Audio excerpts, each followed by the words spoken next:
పాఠశాలలో చదువుకునే విద్యార్థుల పట్ల అసభ్యంగా ప్రవర్తిస్తున్న ప్రధానోపాధ్యాయుడికి తల్లిదండ్రులు దేశవిధి చేశారు.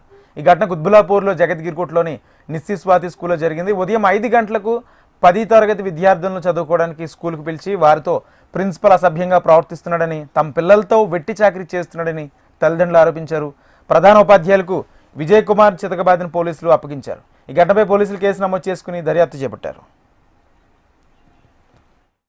స్కూల్లో సార్ మా పాప 10th క్లాస్ చదువుతుంది. మనమరాలు వాళ్ళ అమ్మ నాన్న ఊర్లు ఉంటారు. మేమే చిన్నప్పటి నుంచి పెంచుతున్నాము. పొద్దున క్లాస్కి సార్ ఎప్పుడు రమ్మంటాడంటే 5 గంటలకు రమ్మని చెప్తాడు. 5 గంటలకు మేము దోలిచి వచ్చినాక పిల్లలతోటి తప్పుగా ప్రవర్తిస్తుండు.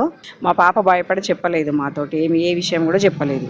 ఈ బాధ తట్టుకోలేక టీచర్ తోటి చెప్తే టీచరు అట్లా వీడియోలో ఫోటో తీసి మాకు చెప్పడం జరిగింది. మేము ఇట్లా వీళ్ళకి చెప్పినాము.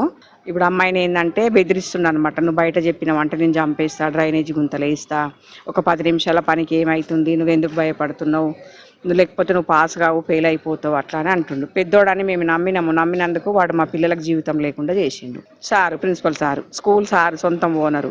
పోనీ వాడు వయసోడు కాదు కదా, పోనీ వానికి కొడుకు తప్పు చేసిండంటే మేము ఏదో ఒకటి మాట్లాడుతుంటాము. కొడుకు కాదు తండ్రి ఇట్లా చేసినప్పుడు మాకు ఎక్కడ రక్షణ లేదా సార్? ఆడపిల్లలకు రక్షణ అనేది లేదా? ఇంత జరుగుతున్నా కూడా వాడిని ఎందుకు బతికి ఉంచినామా అనిపిస్తుంది మాకు. ఇప్పుడు మా పిల్ల ఒక్కటి కాకుండా ఇంకా 4 పిల్లలు ఉన్నారు సార్, వాళ్ళకు కూడా సేమ్ ఇలాగే ఇదే పరిస్థితి ఉంది వాళ్ళకు కూడా. మీరు ఏదో న్యాయం చేస్తారు కదా. ఇప్పుడు ప్రపంచంలో అన్నీ చూస్తుండు, తను చూసినా కూడా పెద్ద మనిషి అయ్యుండి ఇట్లా చేస్తుండు. మళ్ళీ దేవుని నమ్ముకున్నాడు అతను. మరి మేము ఎవరిని నమ్ముకోవాలి?